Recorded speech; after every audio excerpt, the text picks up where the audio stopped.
Just got to see them. Max Dowman, 15 years old. The only other player we're talking about playing at 15 years old recently has been Lamine Yamal. Tell us about this player, Jules. He's looking special.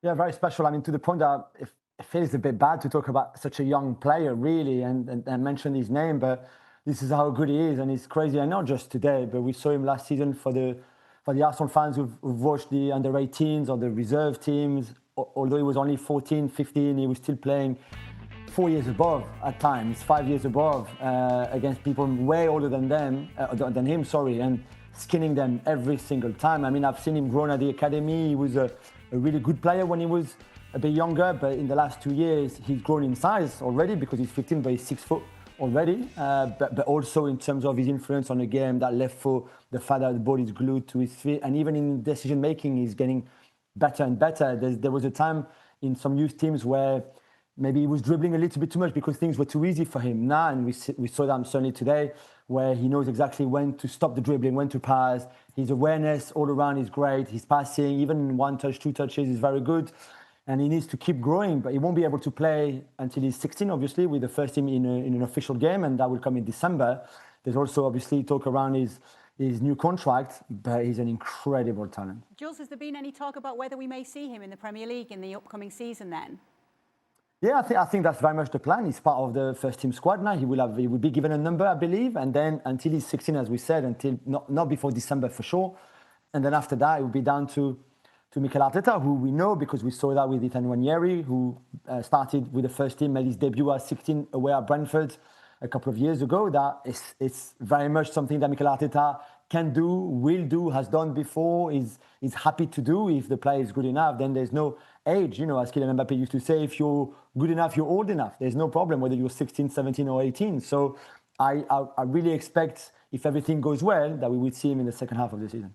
Shaka, how do you manage this, a 15-year-old with this talent? I think that's inevitably the challenge. Now, of course, we've seen young, talented players come through. There's a roller coaster to those performances. Burst on these scenes, as Dowman has, and he's not the first, I'm sure won't be the last. Then there's a dip in form, then a rise again, and it's how you manage that as a manager. And that's a job for Arteta. I'm not seeing anything new here. I'm not seeing anything that we didn't see about Lamine Yamal a couple of years ago.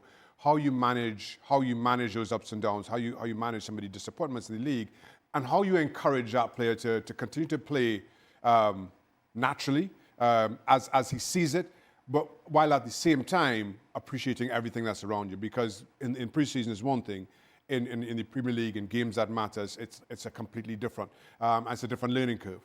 But to have this kind of talent at your disposal, coming at your disposal, is a wonderful option to have. And it's a different side of management. As much as we talk about Arteta as being a good manager, it's a different side of man management when you're managing players this young. How can you get the best out of them? Certainly in the long term. The other aspect to this, and Stuart Robson would attest to it, is the burnout that comes with being that young and playing in a league this intense, and how that takes a toll on a still developing body. There's a lot more aspects to this than you expect with anybody else. If you wanted to feel old, Shaq, and we don't need to do that, right? No, I don't need much of a push, but carry on. No. This guy was born in 2009, Shaq. It's one thing when you hear that he's 15 years old, but when you actually see date of birth, 2009. Almost 2010, because it was like 31st of December.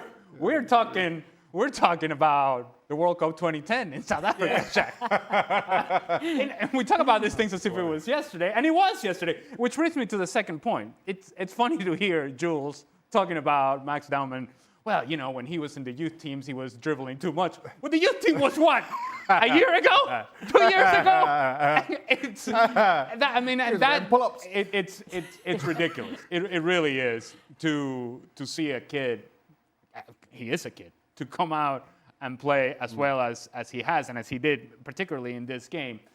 And so it gets to the point to where, at least for me, the priority would be, if I were him and the people around him, what do I need to do in order to gain the trust, the respect and appreciation of the players around me, of the veteran players, of the players that have been around for a long time? And those are the guys that can really help me grow and mature. But in order for them to extend their hand to help me, to grow, to mature as a professional, they have to respect me and they have to appreciate me. And the way that you do that is the work that you put every day. But the other way that you do that is coming off the bench and doing some of the things that he did today. Those things will garner respect within the locker room, regardless of whether you're 15, 30, 35, 45, whatever the case may be. When you're able to have an impact on the game, that's a huge step forward. And the more you do that, the more you become appreciated and beloved in the locker room. To your point, Checker, what were you doing at 15? Not that. To Ali's point, that was a long time ago. No, yeah, I've been thinking. I have no idea. What did anybody do back then? I was living my life in high school. Not that. Not what he's doing. Definitely wasn't that.